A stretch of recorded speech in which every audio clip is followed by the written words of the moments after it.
ఈరోజు ఒక మంచి సందర్భం.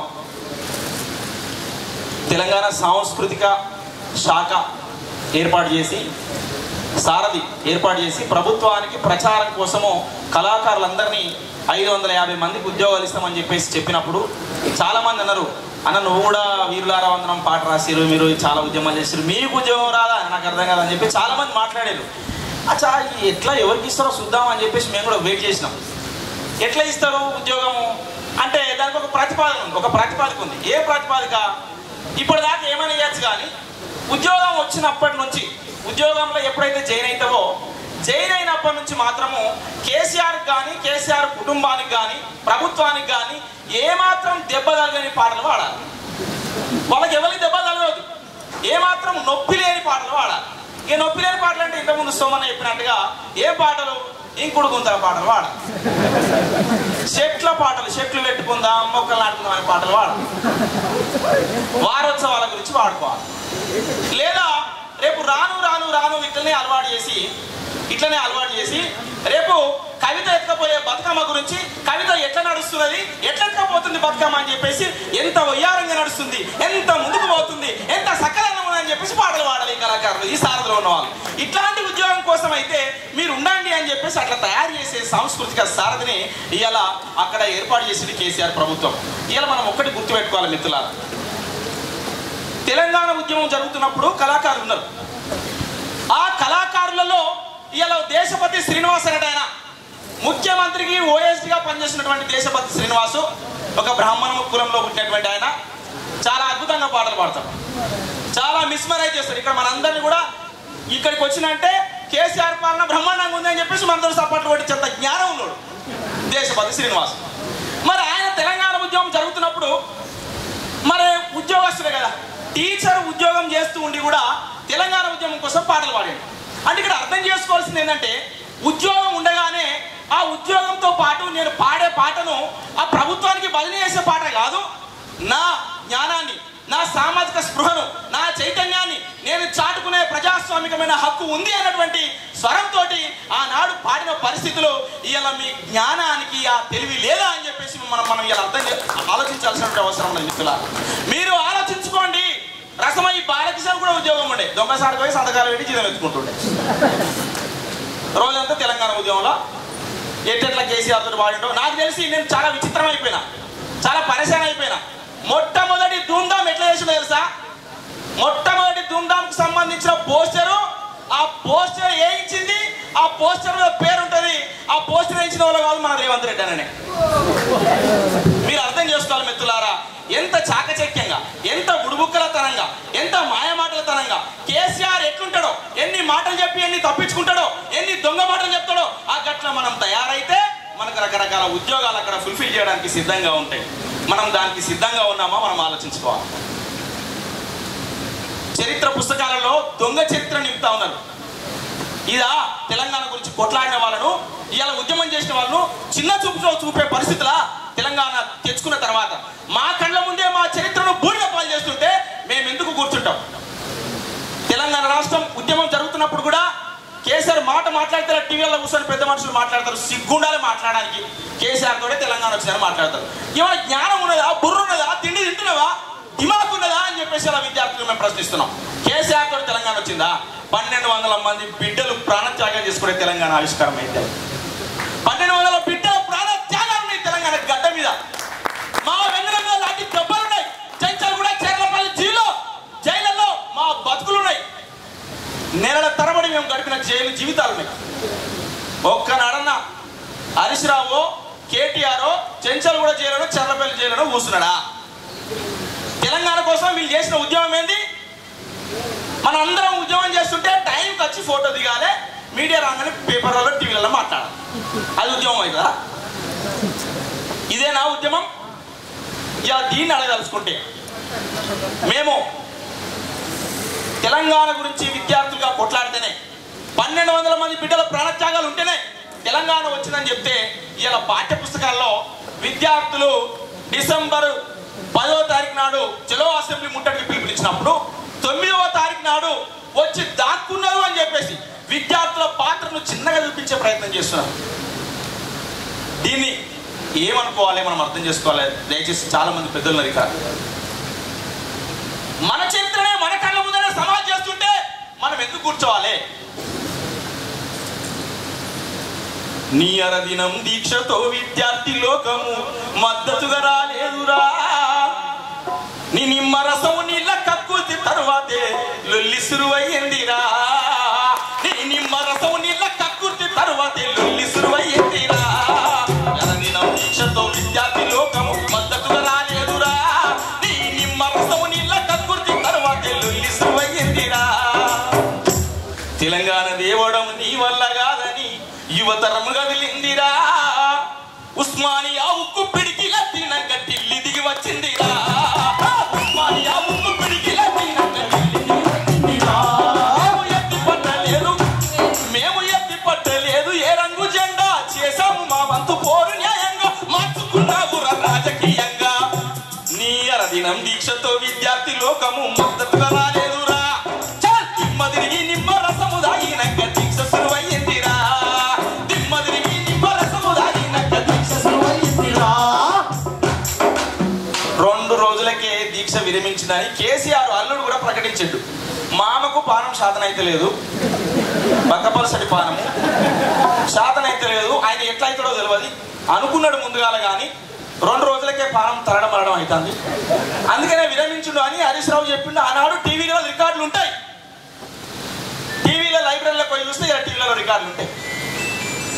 దీక్ష విరమించిన తర్వాత కదా ఖబర్దార్ కేసీఆర్, తెలంగాణ ఉద్యమాన్ని నీ వ్యక్తిగత కోసం, నీ అవసరాల కోసం, నీ కుటుంబం కోసం వాడుకుంటే ఖబర్దార్ బిడ్డ, నువ్వు కనుక తెలంగాణకు ద్రోహం చేస్తే మేము మా పుస్తకాల్ని మా భుజాల నుంచి కిందన పెట్టి తెలంగాణ ఉద్యమాన్ని భుజాలు వేసుకుంటాం బిడ్డ అని చెప్పేసి ఖబర్దార్ కేసీఆర్ అని చెప్పేసి విద్యార్థులు కదా ముందు వరుసలో నిలబడి ఉద్యమాన్ని నడిపింది అని చెప్పేసి నేను గుర్తు చేస్తా ఉన్నా మిత్రులారా, అనలారా ఆగిలారా. విద్యార్థులు కాదా ముందు వరుసలో నిలబడాలి. ఉస్మానియా యూనివర్సిటీ కేంద్ర బిందువు అయిన తర్వాత కదా రాజకీయ పార్టీ నాయకులంతా ఉస్మానియా యూనివర్సిటీ మొత్తం ఒక గుడి చుట్టూ కదా బొరదండాలు తిరిగినాడు మొత్తం రాజకీయ నాయకులు. తెలియదా? ఎక్కడ మీటింగ్ పెట్టుకున్నా కవులు కళాకారులు మీటింగ్ పెట్టుకుంటే పైకి పేపర్ మీద సీట్ల మీద పేపర్ రాసిచ్చారు, నేను పలాని మాజీ మంత్రిని, జర విలువరు ఆయన పైకి అని చెప్పేసి. ఈ అనుభవాలు ఏమో తెలంగాణ ఉద్యమంలో ఎంతమంది నాయకులు నడిపించారు. నాయకులు నడిపించిన ఉద్యమం కాదు ఇది, స్వచ్ఛంగా తెలంగాణ ఉద్యమం ముమ్మాటికి సబ్బండ వర్గాలు ఏ కులం కా కులం రోడ్ల మీదకి వచ్చి జై తెలంగాణ నినదించినాయి. ఆ నినదించడానికి కారణమైంది ఉస్మానియా విద్యార్థి జేఏసీ అని చెప్పేసి మీ అందరూ ముఖ్యంగా తెలియజేస్తాను. మిత్రులారా, చాలా మంది కనిపిస్తుండొచ్చు ఈ పోరగాళ్ళు ఉస్మానియా యూనివర్సిటీలో ఉద్యమం చేసినప్పుడు కూడా కొంతమంది తాబేదారులు ఉన్నారు, లేరని నేను అనలేను. అందులో ఒక ఆయన ఎంపీ అయ్యిండు, ఒక తాబేదారు ఎమ్మెల్యే అయ్యిండు, ఒక తాబేదారు ఎస్సీ కార్పొరేషన్ చైర్మన్ అయ్యాడు, ఒక ఆయన ఒక్కనాడు కూడా మాట మాట్లాడలేదు. అసలు విద్యార్థుల ఉద్యమం అంటే ఏందో ఒక్క నిమిషం కూడా మాట్లాడు. ఆయన గ్రేటర్ హైదరాబాద్ మేయర్ అయ్యిండు. ఎట్లయితే మాకు అర్థమైతలేదా? అందుకనే దయచేసి అన్నలారా, సాంస్కృతిక సారథి అనేది వాళ్ళ కుటుంబం కోసం ఏర్పరచుకున్నటువంటి భజన మండలి. ఈ భజన మండలిలో మాకెందుకు ఉద్యోగాలు ఇస్తారు? ఉద్యోగాలు నేను ఒకరోజు టీవీ చూస్తున్నా, ఈ టీవీ చూసినప్పుడు నాకు దేశపతి శ్రీనివాసే ఫోన్ చేసాడు, స్వయంగా ఫోన్ చేసి, ఎలన్నా కళాకారులకు ఉద్యోగాలు ఇస్తున్నామబ్బా, ఒక 35-40 వేల రూపాయల జీతం ఉంటుంది, ఏమంటావు నీ ఆలోచన అన్నాడు. నేనేమంటా సార్, మీరు ఎట్లిస్తారనుకుంటారో ఏం చేయాలనుకుంటారో మీరు చేయరాదు, మీరు ఏం చేయాలనుకుంటారో చేయరు. అప్లికేషన్లు పెట్టి ఉద్యోగాలు ఇస్తామంటే కనుక ఎవరు ఇష్టం ఉన్న వాళ్ళు వచ్చి వాళ్ళు అప్లికేషన్లు పెట్టుకుంటారు. లేదా ప్రభుత్వం నిజమైన ఉద్యమకారులు ఎవరైతే ఉన్నారో వాళ్ళని గుర్తించి ఉద్యోగాలు ఇస్తామంటే కనుక కళాకారులకు వ్యయ ప్రయాసాలు ఉన్నాయి, స్వచ్ఛందంగా వాళ్ళ ఇంటికే ఉద్యోగం వస్తుంది. మరి మీరు ఎట్లా ఉద్యోగం ఇస్తామనుకుంటారో మీరైతే ఏది కాదు సార్ అని చెప్పినాం. అప్పుడు కానీ మీతో ఒక పరిశాన్ ఉంటుందా అని చెప్పేసి అన్నారు. మంజీరా రచయితల సంఘంలో తెలంగాణ రచయితల వేదికగా రకరకాల వేదికల నుంచి పనిచేసిన వాళ్ళు జాగృతి పేరు మీద టీఆర్ఎస్కు చైతన్య సభల పేరు మీద జనాల్ని తరలించే కార్యక్రమాలు పెట్టుకున్నప్పుడు మీరు మేధావులా అని చెప్పేసి ఒక కరపత్రం వేసినాం. కేసీఆర్కు భజన చేస్తే నిజంగా ప్రజాకవులుగా మేము గుర్తించము, మీరు కేసీఆర్ భజన కవులు భజన కళాకారులు అవుతారు సార్ అని చెప్పేసి ఆ రోజు ఒక కరపత్రం వేసినాం. అప్పటి నుంచి ఆయనకు మనసులో ఉన్నది, మీతో పరిశాన్ ఉంటుంది, ఆయన కిరికిరి ఉంటుందా, ఉద్యోగం వచ్చినాక మళ్ళీ ఏంటన్నా గిట్నే కిరికిరి పెడతారేమో అన్నటువంటి ఒక భయాన్ని ఆయన వ్యక్తం చేశాడు. ఇవాళ అదే భయమేమో మా లాంటి వాళ్ళకు ఉద్యోగాలు రాలే. అదే భయమేమో ఏపూరి సోమన్న లాంటి వాళ్ళని కూడా ఉద్యోగంలో చేర్చుకున్నా కూడా ఒక మామూలు కళాకారులు లెక్కన ఉంచి టీమ్ లీడర్గా వేరే వాళ్ళని పెట్టుకున్నారు. టీమ్ లీడర్ అంటే జర కొద్దిగా ఎక్కువ బదిలీ చేస్తున్నారు, అంతకంటే పైన ఉంటారు ఇంకా జిల్లా కోఆర్డినేటర్లుగా ఇంకెక్కువ బదిలీ చేస్తున్నారు. ఇక రసమై వీళ్ళందరికీ బదిలీ చేస్తుంటే రసమై కేసీఆర్ కుటుంబానికి బదిలీ చేయాలి. ఆత్మగౌరవాన్ని తాకట్టు పెట్టిన కళాకారులు ఏనాటికి ప్రజా కవులు ప్రజా కళాకారులు కాబడరు అని చెప్పేసి నేను గుర్తు చేస్తా ఉన్నాను. దయచేసి మా మిత్రులు చాలా మంది దాదాపు 100 మందిగా కళాకారులు దరువు కళా బృందం నుంచి పనిచేసే కళాకారులు ఉన్నారు.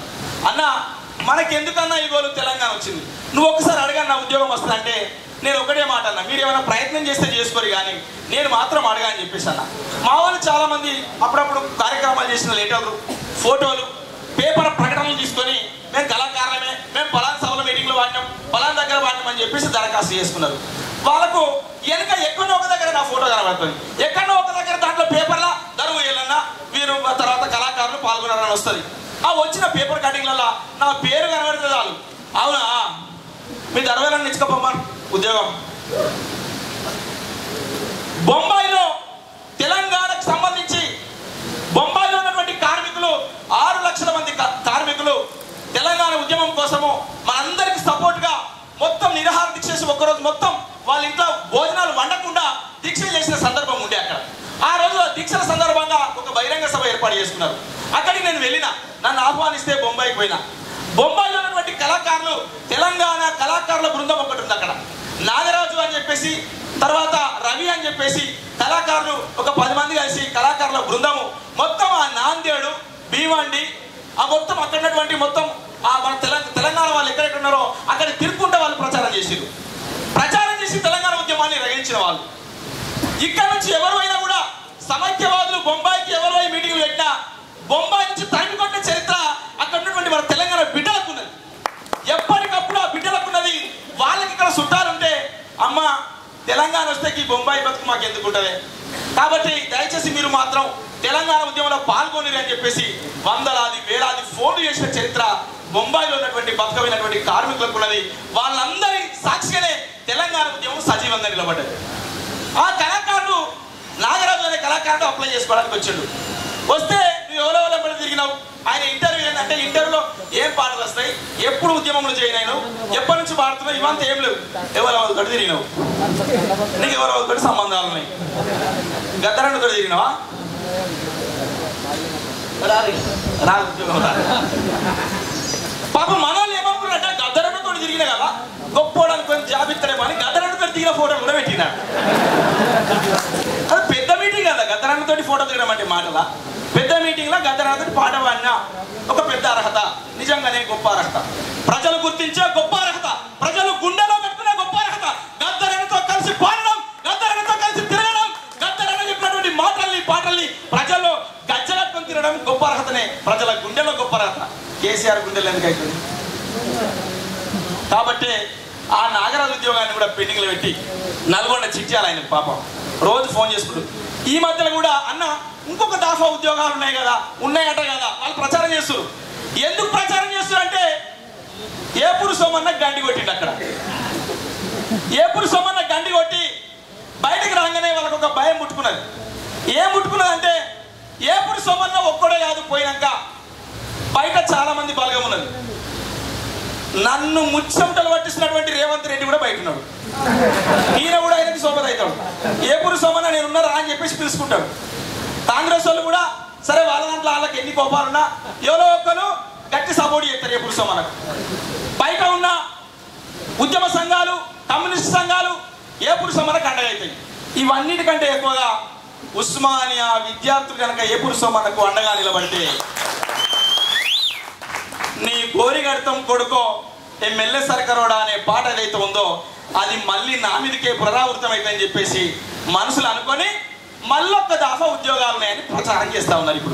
ఇప్పుడు జరుగుతున్న తతంగం అక్కడ ఏంటంటే మళ్ళొక్క దాఫా ఉద్యోగాలు ఇస్తారంట. నాకు ఈ మధ్యనే 2 రోజుల కింద ఒక ఆయన ఫోన్ చేసిండు, నంగునూరు మండలం నుంచి, సిద్దిపేట నంగునూరు మండలం. అన్న నాకు మండల్లో నువ్వే నా బ్రదర్ అది వచ్చింది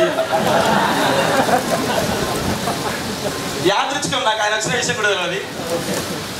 ఆయన ఫోన్ చేసి అన్న ఉద్యోగాలు వస్తాయట, ఈ డాఫ్ ఏమన్నా వచ్చేదిందా, ఏమన్నా ప్రయత్నం చేయరాదని చెప్పేసి అన్నాడు. ఏం ప్రయత్నం చేస్తామో ఈ సోమనే బయటకు వచ్చే లోపల ఉన్న వాళ్ళంతా ఒక్కొక్కరు బయటకు వచ్చే ఆత్మగౌరవ వేదికలుగా బయటకు వచ్చి నిలబడే పరిస్థితులు ఏర్పడుతున్నాయి. కానీ జీతగాలుగా పోయే పరిస్థితి ఇవాళ తెలంగాణ ఉద్యమంలో తెలంగాణ గడ్డ మీద లేదు అన్నది ఇవాళ సుందరయ్య విజ్ఞాన కేంద్రం సాక్షిగా మనకు కనబడతా ఉంది. ఇంతమంది సాక్షిగా సోమన్న ఒక ప్రశ్న వేస్తూ ఉంటే నాకు బాధ అవుతా ఉంది. మీరందరూ ఏమంటారో చెప్పుండి అని అన్నాడు. ఎందుకు అన్నాడు తెలుసా? నేను ఒంటరిని కాదు, మీ అందరి బిడ్డను అని చెప్పేసి, మీరు నన్ను సాగుకోండి అని చెప్పేసి మనందరి సాక్షిగా మనందరూ ముందుకు వచ్చి, నేను పాటను మీ బిడ్డగా బతకడానికి వచ్చిన ఆ దొరలగడికి నేను చచ్చిపోను, మీ పాటగా మీ చేతులలో నేను బతకడానికి వచ్చిన నన్ను 100 సంవత్సరాలు మీరు కాపాడుకోండి అని చెప్పేసి వేడుకుంటున్నాడు సోమన్న మనందరి సాక్షిగా. విద్యార్థి వేదిక ఉన్నప్పుడు మంచిర్యాల ఒక మీటింగ్ ఉండే, రూపాయి లేదు, ఒక డబ్బు వేసుకున్నాం, ట్రైన్లు ఎక్కినాం, మంచిర్యాల మీటింగ్ పోతున్నాం. డబ్బు వేసుకుని ట్రైన్లో కూడా తెలంగాణ పాటలు పాడుకుంటూ తిరిగితే వాస్తవంగా రూపాయి లేని జేబులకు 10,000 రూపాయలు వచ్చినాయి. రూపాయి లేని జేబులకు 10,000 రూపాయలు వచ్చినాయి. ఆ మీటింగ్కి పోయినాము, వచ్చినాం, మా జేబులు ఇంకొక 1000 రూపాయలు మిగిలినట్టే అయింది.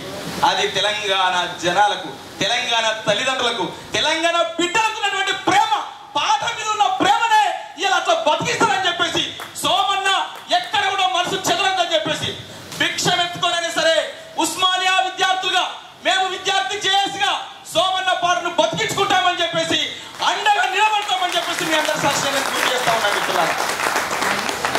మాకే దిక్కులేదు, వీళ్ళకే దిక్కులేదు, వీళ్ళు ఏం చేస్తారని మీకు అనుకోవచ్చు. ఉద్యోగాలు లేవు మాకు, వాస్తవమే. ఇంతకుముందు షబీర్ సార్ చెప్పిండు 9 కోట్లు ఉస్మానియా యూనివర్సిటీ మెస్సు బిల్లుల కోసం రిలీజ్ చేస్తానని ఒక ప్రకటన వచ్చింది. ప్రకటనలే ఉంది, పైసలు ఆడున్నాయి, కేసీఆర్ ఫైళ్ళు ఉన్నాయి ప్రకటనల పేరు మీద. పైసలు రాలే, ఇంకా మెస్సు బిల్లులు రాలేవు, కానీ అవి ఆ బకాయిలు మాఫీ కాలేదు. కానీ 9 కోట్ల రూపాయలు 600 సీసీ కెమెరాల కోసం కేటాయించింది ఈ రాష్ట్ర ప్రభుత్వం. నేను అడుగుతా ఉన్నా, దయచేసి పెద్దలు అందరూ ఉన్నారు, మీరు కూడా ఎక్కడన్నా సమయం దొరికితే మా గురించి మీరు మాట్లాడండి దయచేసి. 600 సీసీ కెమెరాలు ఎందుకోసం? ఇది జమ్మూ కాశ్మీరా? ఇది పాకిస్తాన్ బార్డరా? ఇది ఉస్మానియా యూనివర్సిటీ పాకిస్తానా? మరి పాకిస్తాన్ లో కూడా ఒక హైదరాబాద్ ఉంటుందట, పాకిస్తాన్ లో కూడా ఒక హైదరాబాద్ పట్టణం పేరుందట. మరి గట్ల గిట్ల కేసీఆర్ అనుకుంటుండా హైదరాబాద్ లో ఉస్మానియా యూనివర్సిటీ అనేది కూడా ఒక పాకిస్తాన్ లెక్కన బిడ్డ, అది మన కృషికి ఎసరు పెట్టేదా బిడ్డ, దాన్ని 600 సీసీ కెమెరాలతో కంట్రోల్ చేయాలి బిడ్డ అని చెప్పేసి ప్రభుత్వం ఒక నిర్ణయం తీసుకున్నది. దయచేసి అన్నలా మీరు అందరూ అర్థం చేసుకోవాలి. మేము ఉగ్రవాదులమా, తీవ్రవాదులమా, టెర్రరిస్టులమా? మా దగ్గర తుపాకులు ఉన్నాయా? ఉస్మాన్ యూనివర్సిటీలో రూమ్ కు ఉన్నాయా? కానీ కేసీఆర్ ప్రభుత్వం అనుకుంటున్నది ఒకటే, మేము మొన్న తెలంగాణ జనజాతర పేరు మీద ఒక బహిరంగ సభ పెట్టినప్పుడు మీరు ఎట్లా మీటింగ్ పెడతారు, మీకు రాజకీయ నాయకులు యూనివర్సిటీకి రావడానికి పర్మిషన్ లేదని చెప్పేసి హైకోర్టుకు పోయి దొంగ కాయిదాలు వేసి హైకోర్టుకు పోయి పర్మిషన్ లేదని చెప్పేసి ఒక లెటర్ తీసుకొచ్చింది. మేము అనుకున్నాం ఒకటే, రేవంత్ అని వచ్చిండు, భట్టి గారు తర్వాత శ్రీధర్ బాబు ఇట్లా వస్తే ఉస్మానియా పోలీస్ స్టేషన్లో పోలీసు వాళ్ళు అరెస్ట్ చేసారు. నేను అడుగుతా ఉన్నా, తెలంగాణ రాకముందు ఎన్నో బహిరంగ సభలు జరిగినాయి కదా, నిజంగానే సీమాంధ్రులు కూడా కుట్రపూరితంగా మన సభలు ఆపాలనుకుంటే, పర్మిషన్ ఇవ్వకుండా ఉండాలనుకుంటే, పోలీసులతో ఇంకా అరాచకత్వం పెంచాలనుకుంటే అన్ని సభలు జరిగేవా అని చెప్పేసి మాకు మేమే ప్రశ్నించుకునే పరిస్థితి ఇచ్చింది కేసీఆర్ ప్రభుత్వం. ఇవాళ అన్ని జరిగేవా నిజంగా? సీమాంధ్ర ప్రభుత్వం కంటే కూడా, సీమాంధ్ర పాలకుల కంటే కూడా డేంజర్ నా కొడుకు కేసీఆర్ అని చెప్పేసి నేను గుర్తు చేస్తా ఉన్నా. ఎందుకంటే కుటుంబ పరిపాలన కోసం, అల్లుడి కోసం, కొడుకు కోసం, బిడ్డ కోసం కేవలం కుటుంబ వారసత్వంగా ఇలా రాజకీయం నడిపిస్తున్నాడు. హోమ్ మినిస్టర్ ఉంటాడు, కూర్చుంటే లేవరాదు, అసొంటానికే హోమ్ మినిస్టర్ భావిస్తాడు. ఎక్కడ కూడా ఆత్మగౌరవం లేని పదవులు, అందరు మినిస్టర్లే. ఏ మినిస్టర్ కూడా సొంతంగా సంతకం పెట్టుకునే అధికారం లేని మంత్రులు వాళ్ళంతా. ఒక్కడు కూడా మొత్తం దర్జాగా నేను ఈ శాఖకు మంత్రిని, నేను నిర్ణయం తీసుకుంటానని సంతకం పెట్టే పరిస్థితి లేదు. ఇంత దిక్కుమాల పరిస్థితి తెలంగాణకు ఉన్నదంటే మేము నవ్వాలో ఏడవాలో అర్థం కాని పరిస్థితి వాళ్ళని చూస్తుంటే నాకు అనిపిస్తుంది. ఒక్కొక్కసారి మేము మిత్రులం అక్కడ ఛాయ్ హోటల్ కాడ యూనివర్సిటీలో మాట్లాడుకుంటాం అనుకుంటాం, మనము అప్పుడప్పుడు భాగవతాలు చూస్తాం కదా. మేము మొన్న కూడా జనజాతరకు భాగవతాలు తీసుకొచ్చినాం. భాగవతాలు వేసినప్పుడు సాంద్రి డ్రామా, ఒక మంత్రి వస్తాడు, ఒక రాజు వస్తాడు, ఒక రాణి వస్తుంది, టీఎండే పాటలు పాడతారు, మొత్తం ఆ చరిత్ర అంతా చెప్తారు. మళ్ళీ గంటల సాంద్రి అయిపోతుంది, డ్రామా అయిపోయినాక సాంద్రి అయిపోతుంది. నిజంగా చెప్తున్నా, నాకు కూడా తెలంగాణలో ఇప్పుడు ఉన్నటువంటి ప్రభుత్వం ఒక డ్రామా కంపెనీ లాగానే అనిపిస్తుంది. నాకు నిజంగా మంత్రులాగా, నిజంగా పరిపాలనలాగా, నిజంగా విద్యార్థులను పట్టించుకుంటున్న ప్రభుత్వం లాగా, యూనివర్సిటీలకు వీసీలు వేస్తున్నటువంటి ప్రభుత్వం లాగా నాకు ఎక్కడ కనిపించలేదు మిత్రులారా. కాబట్టి ఇవాళ ఈ ప్రభుత్వము ఒక పనికి మాలిన ప్రభుత్వంగా, ఉస్మానియా విద్యార్థి జేఎస్గా మేమందరం డిక్లేర్ చేసుకునే జూన్ 2వ తారీఖు నాడు తెలంగాణ ఆవిర్భావ దినోత్సవం రోజు మేము బరాబర్ మీటింగ్ పెట్టుకుంటాం. మాకు పర్మిషన్ లేదన్నారు కదా, మాకు ఎంత దమ్ముందో, మాకు ఎంత శక్తి ఉందో ఆ దమ్మున్న మీటింగ్ మేము పెట్టుకుంటాం. మా దగ్గరికి దమ్మున్న నాయకులు ఖచ్చితంగా వస్తారని చెప్పేసి ఆ రోజే మేము తీర్మానం చేసి ప్రకటించాం. ఖచ్చితంగా మీటింగ్ జరుపుకున్నాం. కాంగ్రెస్ నాయకులు కానీ, టీడీపీ నాయకులు కానీ, ఆ రోజు రేవంత్ అన్న ఎంత చాకి మాకైతే అర్థం కాలేదు. రేవంత్ అన్న కూడా ఎక్కడైనా అరెస్ట్ చేసిరేమో అనుకుంటున్నాం. వాస్తవంగా చూసేసరికి సభ మీద ఉన్నాడు. నిజంగా రేవంత్ అన్నకు ఉస్మానియా యూనివర్సిటీ తరఫున ఈ సభాముఖంగా హృదయపూర్వకంగా ధన్యవాదాలు తెలియజేస్తున్నాను. మా అందరికి ఒక గుండె ధైర్యాన్ని ఇచ్చిండు రేవంత్ అన్న. మా అందరికి ఒక గుండె ధైర్యం ఇస్తాం. మీరందరూ కష్టపడి పనిచేస్తున్నారు. మీరందరూ కష్టపడి పనిచేస్తున్న దానికి నేను ఏదో విధంగా ఈ వేదిక మీదకి రాకపోతే మీ శ్రమకు అర్థం ఉండదు.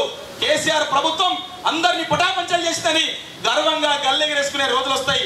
అందుకనే ఎట్లనో రకంగా ఈ మాయల ఫకీర్కు బుద్ధి చెప్పడానికే ఈ వేదిక మీదకి వచ్చిన మీ గుండె ధైర్యానికి సల్యూట్ చేస్తున్నా అని చెప్పేసి రేవంత్ అన్న చెప్పినటువంటి మాటల్ని మళ్ళొక్కసారి మీ ముందు గుర్తు చేస్తున్నాం మిత్రులారా.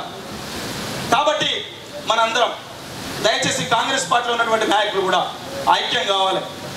మొన్న గ్రేటర్ హైదరాబాద్ ఎలక్షన్లప్పుడు ఒక పెద్ద మనిషి మున్సిపల్ భోజనం మంచిగా ఉంది అనుకుంటా తిన్నాడు. అందరూ హైదరాబాద్ ఉన్న వాళ్ళందరూ మంచిగా ఓట్లు కుదిరాడు. కాంగ్రెస్ వాళ్ళు టీఆర్ఎస్కు అనుకూలంగా మాట్లాడతారు. నాకు అర్థం కాదు. ఇట్లా ఎట్లా అయితే చెప్పు, ఎట్లా ఐక్యమైతే మనం అందరం? ఇట్లా పార్టీలలో కొంతమంది కోవట్లు ఉన్నారు. కొంతమంది దయచేసి పార్టీలో కూడా అట్లాంటి కోవట్లు ఎవరైనా ఉంటే కొద్దిగా పక్కకు పంపితే మనందరికీ న్యాయం జరుగుతుంది. తెలంగాణ ప్రజలకు న్యాయం జరగాలనుకుంటే కోవట్లను బయటకు పంపి నిజంగా గట్టిగా ధైర్యం ఉండి దమ్ముండి పోరాడేటట్లుగా చెప్పిరాలన్నా నిజంగానే ఎప్పటి నుంచో చూస్తున్నాం. బయట బుగ్గకారే ఉంటుంది మాకు. అరే ఇది మన మీటింగ్ కదా, వీరికి బుగ్గకారులు ఎందుకు వస్తాయి అనుకున్నాం మేము. వాస్తవంగా భాస్కరు నేను బయటకు వచ్చినప్పుడు ఎవరో ఎమ్మెల్సో ఎవరో రావచ్చు, అంత ధైర్యం వాళ్ళకున్నది ఈ మీటింగ్ వస్తారు అని చెప్పేసి అనుకున్నాం. ధైర్యం ఉన్న నాయకుడు ఇవాళ మీటింగ్కి వచ్చిండు, సోమన్నకు అండగా నిలబడతాని చెప్పాడు. మా కవులకు, మా కళాకారులకు ధైర్యం ఉంది, దమ్ముంది. కేసీఆర్ ప్రభుత్వాన్ని పడగొట్టేంత దమ్ము ధైర్యం ఉంది. మాకు తిరగడానికి శక్తి ఉంది. మీకు దమ్ముందా అని చెప్పేసి ఇలా రాజకీయ పార్టీ నాయకులను అడుగుతున్నాం. మీకు దమ్ము ధైర్యం ఉందా? మీకు దమ్ము ధైర్యం ఉంటే మీరు డైరెక్ట్ గా కేసీఆర్ ప్రభుత్వానికి వ్యతిరేకంగా కొట్లాడండి. మీకు కొట్లాడే శాత కాకపోతే కొట్లాడే శక్తులకు మీరు అండగా నిలబడండి అని చెప్పేసి. కాకపోతే తెలంగాణ ప్రజలకు అన్యాయం జరుగుతుంది.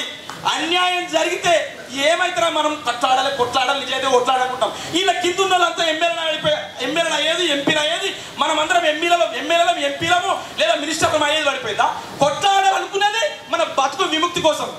దొంగలు మీరే కదా మళ్ళీ ఎమ్మెల్యేలు అయ్యేది, మళ్ళీ ఎంపీలు అయ్యేది. ఇంత దుర్మార్గం తెలంగాణ గడ్డ మీద జరుగుతుంటే మీ కాంట్రాక్ట్ల కోసం కేసీఆర్ కాంప్రమైజ్ అవుతారా? నిజంగా ఉస్మానియా యూనివర్సిటీ విద్యార్థులుగా తెలంగాణ ఇచ్చినందుకు సోనియా గాంధీకి సదా కృతజ్ఞులుగా ఉంటామని చెప్పేసి నేను గుర్తు చేస్తాను.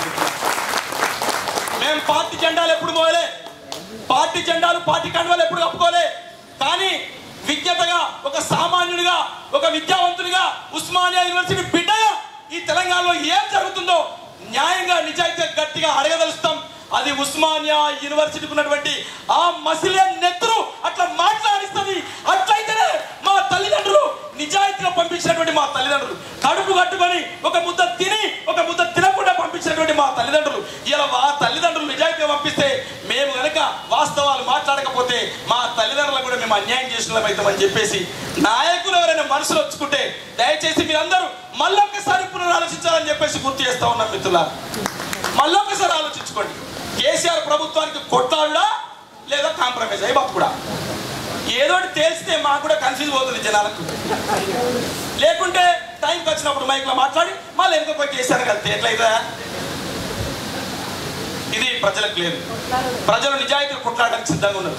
తెలంగాణ ఉద్యమంలో 60 సంవత్సరాలు కొట్లాడిన చరిత్ర తెలంగాణ ప్రజలకు ఉన్నది. ఆ ఉద్యమమే ఇలా కేసీఆర్ ప్రభుత్వం చేసినటువంటి నియంతృత్వాన్ని కూల్చడానికి సిద్ధంగా ఉన్నది. పాలకులాన్ని కూల్చడానికి సిద్ధంగా ఉన్నటువంటి మిగతా ప్రతిపక్ష పార్టీలారా, ఒక రేవంత్ అన్నలాగా, ఒక షబ్బీర్ అన్నలాగా మీరందరూ ఉస్మానియా యూనివర్సిటీ విద్యార్థులాగా మీరందరూ ప్రజాపక్షం వహిస్తేనే ఇలా బహుజన కళాకారులు ఏపూరి సోమన్న లాంటి వందల మంది కళాకారులు సాంస్కృతిక సారథిని ఒక సీమల పుట్టలాగా, ఒక ఉసిల పుట్టలాగా, ఒక తేనె పట్టులాగా మొత్తం బద్దలు కొట్టుకొని బయటకు వచ్చి ఒక సాంస్కృతిక సారథిని, ఒక వారధిని బహుజన కళాకారులుగా నడిపించే పరిస్థితి ఆ గుండె ధైర్యం వస్తుందని చెప్పేసి గుర్తు చేస్తూ, సోమన్న లాంటి కళాకారులకు మేము ఎప్పుడు కూడా అండగా ఉంటామని చెప్పేసి ఎల్లవేళ ప్రజలందరూ ఇక్కడికి వచ్చిన వాళ్ళందరూ కూడా, మీరు ఒక్కరే కావచ్చు, మీ చుట్టూ 100 మంది ఉంటారు. దయచేసి తెలంగాణలో ప్రజల కోసం పాడే కళాకారులు, మాట్లాడే కవుల్ని, ఆడే కళాకారుల్ని కాపాడుకోవాల్సిన బాధ్యత మనందరూ. మీరందరూ కూడా కాపాడుకునే బాధ్యతగా ఉండాలని చెప్పేసి మనం కొట్లాడే మనుషులం. మన గొంతుకలుగా కవులు కళాకారులు పనిచేస్తారు. ఆ పనిచేసే కవులు కళాకారులకు మనం ధైర్యం ఇవ్వాలని చెప్పేసి గుర్తు చేస్తూ, ఈ రోజు సభలో పాల్గొన్నటువంటి నాయకులకు దయచేసి నేను ఆయా పార్టీల మీద నా గుండె ఆవేదనను, ఆయా పార్టీలను ఏమైనా తిట్టినట్టుగా భావిస్తే కనుక నేను పార్టీలని నాకేం పంచాలి, పార్టీలకు నాకేం పంచాలి. మా అవ్వయ్యలు ఎన్నడూ పార్టీలలో పనిచేయలేదు. ఎవరు ఎమ్మెల్యేలు లేరు, ఎవరు ఎంపీలు లేరు. నా పదవి నువ్వు ఎట్లా గుంజుకోపోయినవరా అని చెప్పేసి ఎవరిని అడిగేది లేదు. కానీ మా బాధంతా కూడా పార్టీలు కేసీఆర్ ప్రభుత్వం మీద కరెక్ట్ సరైన యుద్ధం చేయట్లేదు. ఒక్కడు రేవంత్ రెడ్డి కేసీఆర్ ముచ్చటలు పట్టిస్తున్నాడు. నేను ముస్తాబాద్ పోతున్నప్పుడు ఒక హోటల్ కాడ ముచ్చట్లు పెట్టుకుంటారు ముసలందరూ కలిసి చాయ్ తాగాడ. ఒక్కడు రా నీ అమ్మ మొగోడు, వానికి తగ్గట్టు తేలిని బిడ్డ అని చెప్పేసి మాట్లాడుకుంటున్నారు.